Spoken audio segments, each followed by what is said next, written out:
Hi, everyone. This is the acyuta-bhava from Nightlight Astrology. It is Thursday, March 5th, and today we're going to talk about Venus's entrance into the sign of Taurus and upcoming conjunction to the planet Uranus. Now, Venus has been pretty busy to start the month of March. Started the month off moving through an engagement and square with Saturn in Capricorn from the late degrees of Aries. I did a video about that just a couple of days ago. And now has moved into Venus's own home sign of Taurus, the feminine or yin domicile of Venus, masculine being Libra, and is now moving into a conjunction with Uranus and Taurus in the next few days. Now, there's another engagement taking place I'm going to do a video about probably tomorrow, which is the Sun with Neptune. So that's happening simultaneously. And so I will be back to talk about that one tomorrow in case you're wondering. In the meantime, let me show you what's going on with Venus. So Venus is, move over here and highlight this for everybody. So here's Venus in the early degrees of Taurus, moving into the conjunction with Uranus and Taurus. Now, Uranus and Taurus has been picking up steam since about mid-January when Uranus turned direct again after a long period of being retrograde. So this is a planet in Uranus that has been picking up some momentum and is now picking up this conjunction with its host, who is Venus. That's interesting. So watch how this plays out. You're going to see Venus going about 3 degrees off right now, which is the engagement zone we always want to pay attention to. And we'll be moving through that conjunction between Sunday and Monday. So on Sunday, it'll be exact, but you could think about it as intensifying over the weekend and starting to cool off and separate, the fruits falling off the tree, so to speak, early next week. Now, like I said, there's a couple other transits going on that we'll visit later, like the Sun conjoined with Neptune, a full moon coming through. So there are other events happening in the sky that are going to intensify Venus's aspect with Uranus. Now, what do I mean by that? Well, whenever a planet is moving into its exact or partile aspect with another planet, and there's simultaneously a full moon happening, or some other series of planetary aspects happening, it becomes part of a more intense period of planetary energies and events, you could say. And so, you know, when a planet is perfecting and nothing else is really happening, it's not always as noticeable in my experience as when a planet is perfecting and there's lots of other things going on, like a full moon that's coming through over the next couple of days. So that being said, what is this Venus-Uranus conjunction all about, and what can you watch for? How might you notice it showing up in your life? Where, how, all of that good stuff. So first of all, you can always plug this right into your birth chart, into the whole sign house of Taurus. Whatever whole sign house Taurus represents in your chart, watch for any of the following themes I'm about to mention in that particular area of life. First house might be health. The second house might be money, right? Like that. Just chart it, or if you know your houses, you can do this very easily. Now, in the meantime, let's talk about Venus and Uranus as an archetypal combination. Actually, before I do that, I should back up just one step and say that remember that the language of dignities tells us one very basic thing. People constantly think that the language of modern astrology, and people don't understand the dignities. People tend to think, oh, the dignities, they're like this way of just pigeonholing planets and stereotyping them. And that's not it at all. What a dignity is doing is telling us whether the planet is most in its own element and able to act most like itself, unimpeded by having to filter itself through the relationship with another planet. Planets are never in a vacuum, right? They have dignity by sign, by exaltation. They have dignity by term. They have dignity by face. They have dignity by triplicity. So there's always ways in which planets are combining or blending with other planets. We track those shifts in a planet's dignity, meaning how it's expressing its own essential nature and what other planets it's working with in lots of different ways. The primary way is by sign. So, when the moon is in Taurus, it's in Venus's sign. When the moon is in Aries, it's in Mars's sign. And so we're always blending planetary combinations by looking at when a planet is in one sign, how is it behaving in relation to the planet that hosts that sign. So when Venus is in Taurus, it means that Venus is in her home sign. So that means it's like you or I in our house. We're very comfortable in our own house. Most of us, I would imagine, are very comfortable in our own house. You walk around in your pajamas. You can do your own thing. You know where all your stuff is, right? And you're kind of you're the man or woman of the house, so to speak. So that's what Venus is like in Taurus. Venus can do all of the things that Venus likes to do with a little bit more effectiveness, potency. You could even say the better parts of Venus come out. tend to come out. So that can be being really effective when it comes to things like love, harmony, beauty, sensuality, anything involving the five senses, anything involving cleanliness, hygiene, art, right? Sex, romance, beauty, all of these things that Venus symbolizes, Venus gets a little bit better at, a little stronger at. Now, this is for us right now, this shifts the nature of Venus because Venus has been in Aries, where Venus is in its exile or its natural contrary, meaning Venus in Aries is opposite to its home sign of Venus in Libra. So you put it in a Mars ruled sign and there's a little bit more tension for Venus. So we're just coming out of that period and now Venus is in a lot better situation. However, right at the outset, Venus enters Taurus and now is engaging with Uranus with Uranus in Taurus. So what does that combination look like and what can you expect? Well, first of all, I have a list of 20 plus things to go through here. So we'll see how I can get them all together. Some of them may blend. But first of all, if Venus represents relationships in your life, any kinds of relationships, then you could expect sudden, unexpected, disruptive, ecstatic, electric events in your relationships. Uranus represents the disruptive, the sudden, the unexpected, the erratic, sometimes like getting shocked, like you accidentally stick your finger, you touch something into a plug or something like that, an outlet, then you get a little zapped. Uranus is like the zap or the little lightning bolt. Uranus has this quality of disrupting norms. So norms in your relationships can get a little disrupted or challenged. So anything in relationships can just be challenged by the sort of eccentric, disruptive, unpredictable, and erratic energy of Uranus. You can watch for that over between now and the early part of next week. Sudden surprises in relationships, for good or for bad. You can think also about rebirth. Uranus is a planet of awakening. And so there's kind of a, not necessarily rebirth like Pluto, where there's this kind of like heavy, dark, intense, dark night of the soul, followed by a feeling of being reborn, like the actual labor pains, that women go through while they're birthing or something like it's Plutonian and Saturnine, and then, this life is born, it's volcanic, not that kind of rebirth. It has more to do with if you've ever been like to an inspiring place and you look out and you see all the beauty and suddenly you just feel this sense of something awakening, kind of crackling awake inside of you, almost like someone turning the power switch back on inside your heart. And then creative insights start flooding in and you just think you're just like awake and electric, almost like you just slammed a cosmic Red Bull. You know what I mean? And then you're suddenly feeling this desire to dance or to sing or to make art or to make love, or so this kind of ecstatic awakening quality around Venusian things, creativity, arts, etc., romantic things as well.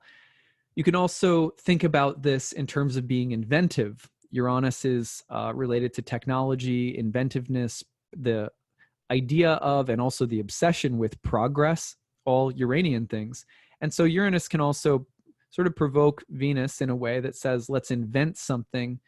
For example, if you've ever seen those installations that people make at Burning Man, if you've ever seen those before. I've never been to Burning Man, but if you've ever seen them, they're like very beautiful and interesting and exotic and provocative. And that's sort of Uranus meets Venus, you could say. In fact, the whole Burning Man festival, the pictures I've seen and everything is very Venus-Uranus. Anyway, now there's also going to be a strong need for freedom and experimentation that Uranus brings always. So then plug that into love, plug that into beauty or art, could be a good thing. But when it comes to romance or marriages or relationships, that's not always great. You can find that there are disruptions, love affairs, the need to suddenly be polyamorous or see many people or whatever. I don't mean to diss any of it, but just kind of that like, kind of like, now I am a horny bumblebee and I need to get out of the norms of my life. I want to date now. I'm going to dump this person because I'm sick of it and I need to be free and I want to date around, and just that kind of eccentric, restless, sexual, erotic energy that isn't always great for relationships, but can also kindle rebirth in relationships. For example, falling in love again or suddenly being wildly attractive to your spouse. rekindling or reclaiming the spark. Remember, Uranus often associated with Prometheus in mythology, and Prometheus was the fire thief.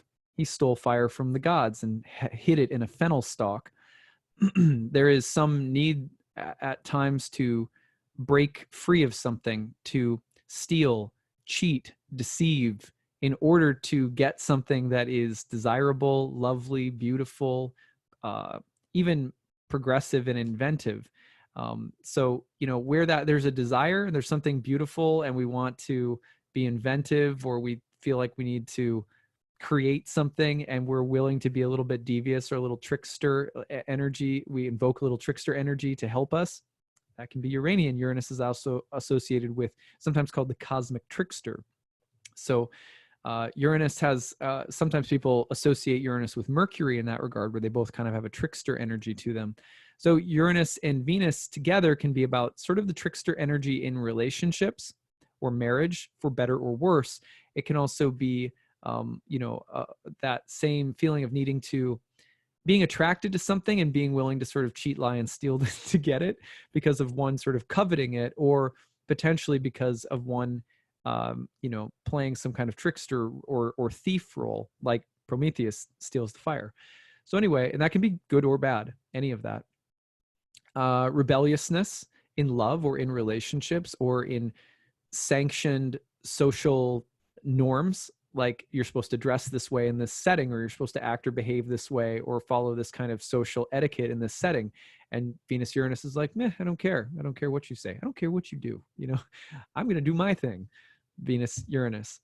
There can be unusual expressions of style or beauty, or sexuality, that are any kind of sexuality, sexual choice or preference that's outside the norms, or heightened awareness of the issues pertaining to different sexual orientations.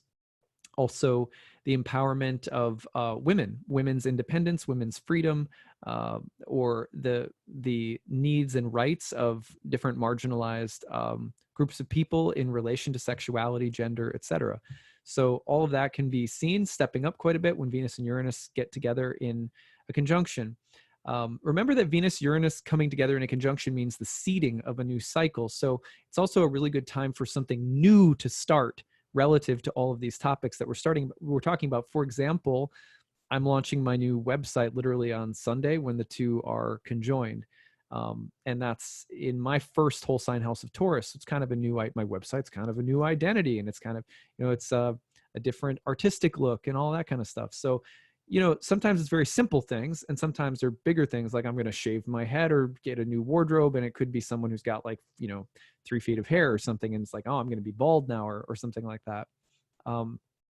So sometimes you have to be careful, because the downside of Venus Uranus is that there's a lot of flash and a lot of pop and pizzazz and all of that, but not always a lot of substance. So for example, I can't tell you over the years, and I don't mean any offense to people who are polyamorous. I'm not, personally, I've never been into that, but people, I have counseled many people over the years in my astrology practice who experiment with polyamory because they think they need a change. And then very quickly they're like, yeah, that made things crazy. It made things really messy. And, then things got really complicated. And it turned out that this need for multiplicity and diversity and experimentation was actually really shallow, and was really just sort of about lust, and didn't end up addressing core needs in my heart. Now, I'm not saying that clearly there are people who are probably more thoughtful than that with such a lifestyle choice who have great happiness. So I'm not trying to judge or at all. But the point is that you will see Venus Uranus in terms of needing to experiment in sex, love, art, beauty, and doing something that's sort of provocative, but very shallow and not really, not super deep. So you do have to be careful about that. We already mentioned falling in love again. The need for social stimulation. I want to go out, I want to have fun, I want to see lights, I want to see colors, I want to dance, I want to, just that feeling of Venus and Uranus, sort of celebratory, eccentric, impulsive, and the need for social experience, for the experience satisfying the senses in different electric, exciting ways. That's all Venus Uranus. You can also think about the spontaneous beauty that will suddenly appear somewhere and just strike us. Just, that perfect sunset, or that, just experience of beauty that's so profound and enlivening in some way. There can also be a liberation from vanity. Venus can represent superficial things. For example, like, oh, I only look, I'm only concerned about my clothing or my wardrobe or my money or my appearance, or, whether or not I have all the right things that people think are cool, like, kind of superficial Venusian things. And Uranus can suddenly say, you know what, I don't care about that anymore. I don't care about what other people think defines beauty or pleasure. Instead, I'm gonna, like in the 1960s, it was so common for people to sort of reject materialism and take up, they would take up different creative forms of our creative lifestyles. So some alternative to the status quo when it comes to Venus could be a potential as well. Venus being anything that is lovely or beautiful, and Uranus being like, you know what, that's kind of shallow. Let's do something different. Let's break from the Venusian norms. Erotic breakthroughs can be there as well. Let's say you have a sex life that hasn't been great for a while with your partner or something like that. Things might get a little awakened again. That could be a good thing. Anything outside of the box, we already did that. Let's see. Yeah. So it can be like a little feelings of like being a little disturbed socially. What do I mean by that? I mean, like foot in the mouth syndrome. You're out with friends, and I was just remembering last night. I was out with friends. This is so embarrassing. I was out with friends one time, and I was probably like 29 to I was 28 years old or something like that. And I was out with friends, and my friend's wife was pregnant, and we were going through this thing where at the dinner table we were all playing this game where it was like, let's pretend we can name which animal we all look like. So everyone was being kind of shitty to each other, right? And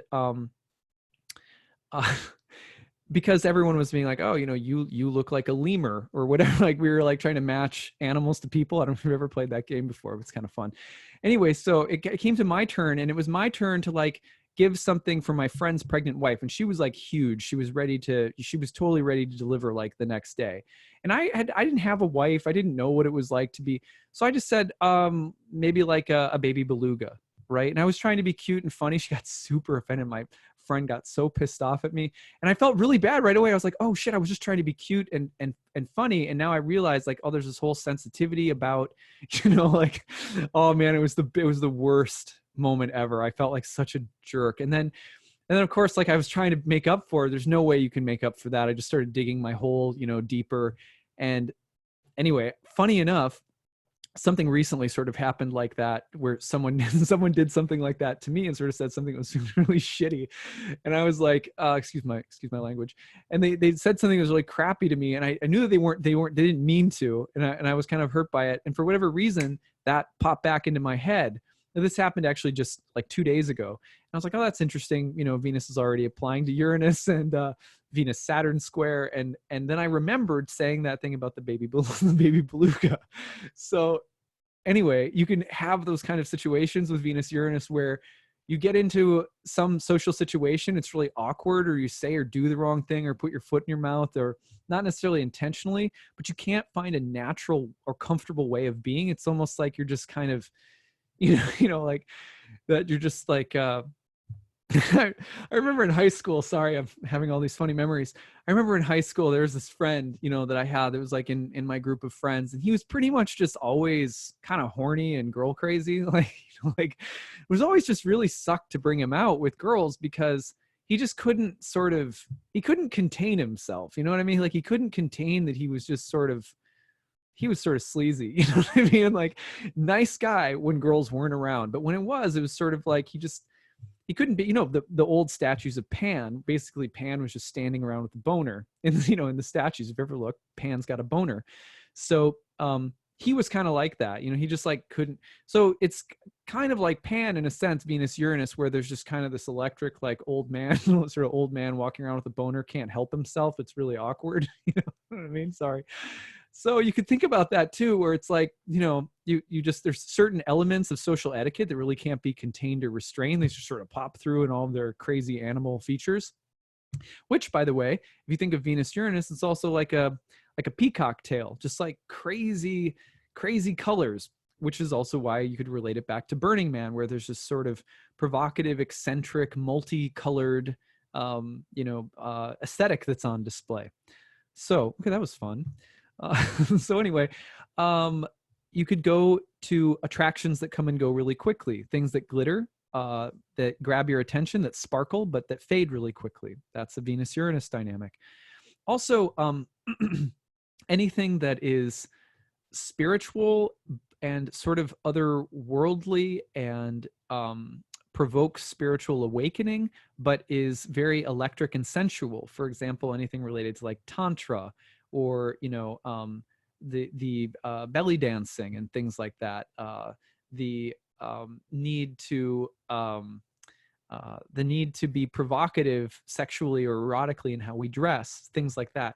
The one thing I'll say here that I think you have to be really careful of is, Venus Uranus, if Venus wants something, Venus isn't scared to be provocative in order to get it with Uranus. So for example, I see this all too, this is kind of unfortunate. I'll end on a high note, I promise. But, there are people in the yoga world. We owned a yoga studio for almost 10 years, right? So when we trained teachers, they would go and, try to market and promote themselves. And unfortunately, like one of the ways that people will try to promote themselves, men or women, is to take, I call them like sexy yoga pictures. And similarly, astrologers do this too. Anyone trying to market themselves in this sort of new age will be like, look at how like wise and sexy I am. You know what I mean? And like when people are constantly having to flaunt their beauty, their body, their sexuality, and they're trying to use that in order to sell something or get something or whatever. I mean, pretty much that's all of advertising, right? But that Venus-Uranus dynamic is problematic because some of the karma associated with that is that you aren't going to get back from people the depth of what your soul and heart really needs when Venus is being objectified in that way, or when we're sort of acting in a way where Venus Uranus are sort of like, hey, I've got this sparkly thing, come and get it, mama, like, and then it's like, be careful of what you get from putting yourself out there like that. But at the same time, Venus, there's a prudishness that sometimes needs to be broken through.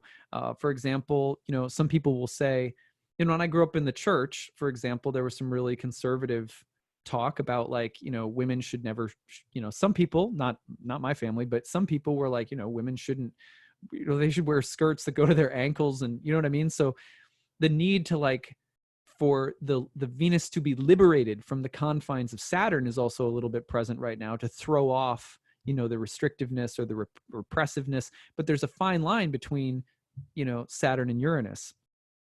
For example, when someone insists upon being provocative and says, look, anything that comes to me through being provocative, is, there's no boundaries, let's say. There's just not a good sense of boundaries. There's no Saturn in there whatsoever. The Venus-Uranus can invite sudden, unfortunately, like I've seen Venus-Uranus in many like, rape or sexual violence cases or whatever. And I'm not saying that it has anything to do with how a person dresses or anything like that, but it is a very provocative energy that can attract sudden, unexpected, and even sometimes like disastrous or violent events. We do have to be careful about what we put out there into the world when it comes to the aesthetic, because it does attract a certain kind of frequency. That's the only point. For example, I've got 2 girls, and I'm thinking about, my wife and I talk a lot about how we want to raise them. And I think about Venus-Uranus energy, in their birth charts and things like that. I think they need to be fun. They need to feel like they can be free to express themselves and their bodies freely, no shame, etc. We want them to be careful with how they what they put out there, because it will attract different kinds of friendships, different kinds of social life, it attracts things back. So Venus Uranus is about being careful around boundaries with sort of sexual bravado, or the glisten that we put out in the world, because Venus naturally attracts things in. So you have to be just a little bit careful about that. That's just a simple truth.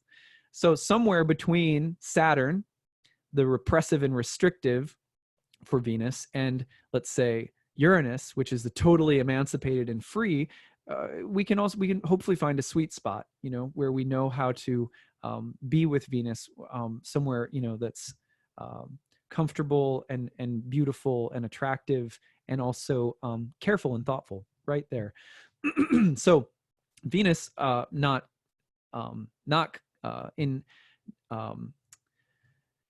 so surprisingly, Venus, not coincidentally, that's the word I was looking for, is associated with the golden mean, meaning the sort of sense of there being a golden sweet spot that everything finds. Venus naturally in Taurus is very good at finding that natural sweet spot. So if you watch fashion shows, they're like, oh yeah, well, it's really good here, and it really, kind of is really showy here, but it pulls it in over there. It's like, just this kind of like, how do you find the kind of showiness of Venus, but bringing it in and making sure it's like not too much, or just that perfect balance. Nature demonstrates that perfect balance. You have to remember that Venus's masculine sign of Libra is the sign of the balance, the sign of the scales. And there is a sense in Venus of always needing to make sure that we find the sweet spot. Uranus can tend to bring Venus toward extremes. And usually with Venus, that's going to be in terms of all of the most provocative, erotic, aesthetic extremes. And so it's always careful to find that sweet spot. Everyone does that a little bit differently. I'm not saying I have no idea what the universal standard is or anything like that, but that's something to keep in mind. So I kind of dance around that carefully, because I don't want to make the mistake of making it sound like we need to hem Venus in. That's obviously not cool. So anyway,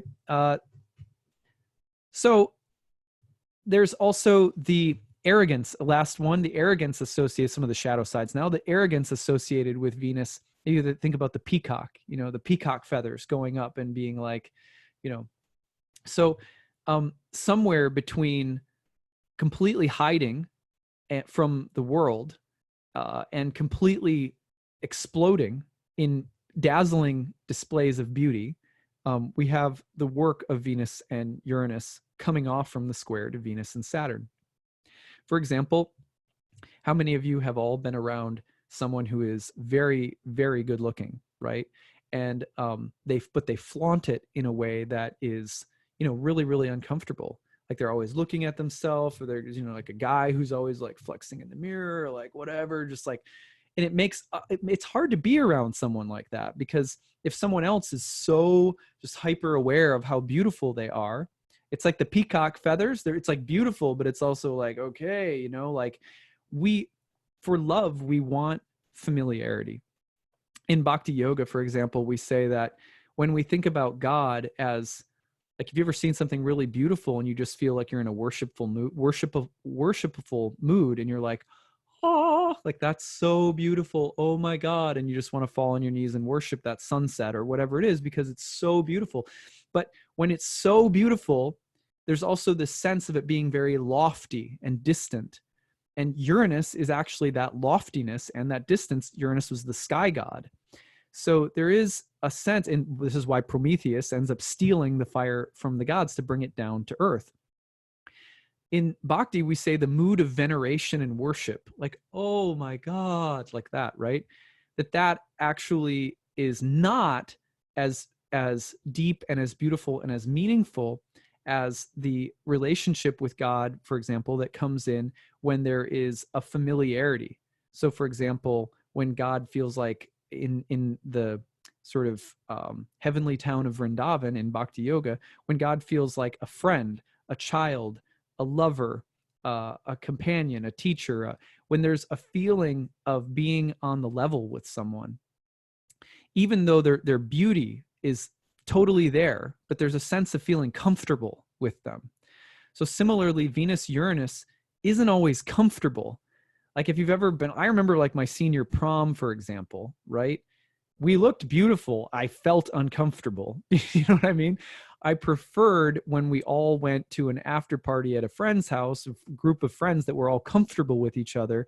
We took off our stuff and started relaxing and like, you know, hung out. So Venus, Uranus sometimes is also going to be like the peacock feathers that come up and they're so beautiful. And there's a kind of venerating, worshipable quality, but that may also create a kind of distance or a kind of objectification or a distance that is actually uncomfortable. And Venus doesn't always like that. So Venus, Uranus can be uncomfortable on that level. Okay, here's another example. And I'm going to go there with some uncomfortable Venus stuff.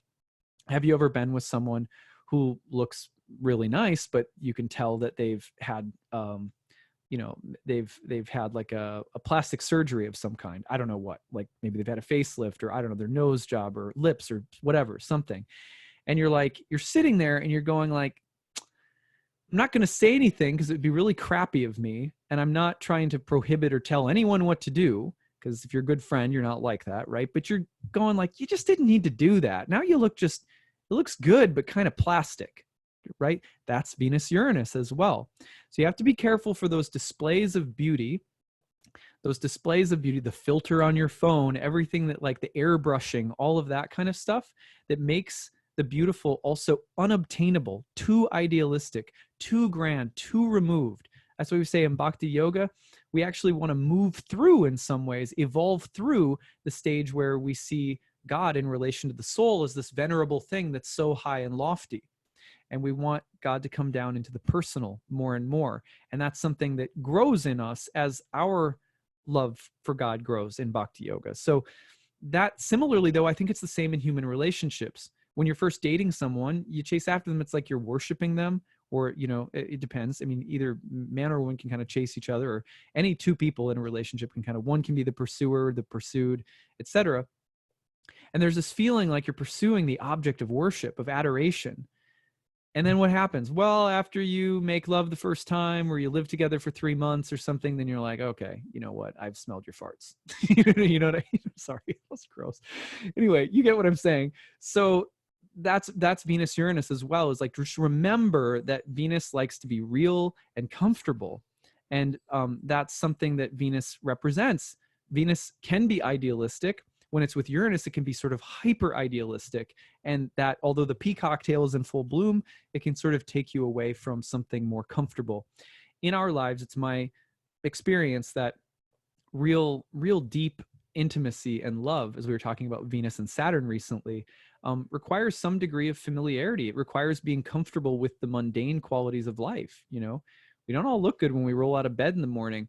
In my house, we have a joke that says, I have, you know, when we roll out of bed, we all joke in the morning, we say, I have raccoon breath, you know? So it's like, you know, beauty is not just about polishing the turd so that it looks good. You know what I mean? And then it's like, oh, well, the only beautiful things are the airbrushed ideals. Venus and Uranus can be like that. And we just have to remember that love, real radical love, is found not just in the superficial appearance of things, but in the deep inner substance. And if we can be awakened to that, then our soul's style, the apparel of our soul can get an upgrade. And that's really what we're looking for, I think. So I wanted to say that at the end. In the meantime, I hope this has been fun and lively. I've enjoyed talking to you guys about Venus and Uranus today. I'd love to hear your comments in the comments section. Tell me how you experience Venus-Uranus, if you have a Venus-Uranus contact in your birth chart, or how you experience it over the next 4 or 5 days.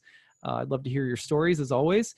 And we'll be back because quite shortly we're going to be looking at, the next day probably, I'll do another video looking at the sun coming into a conjunction with Neptune in the full moon in Virgo as well.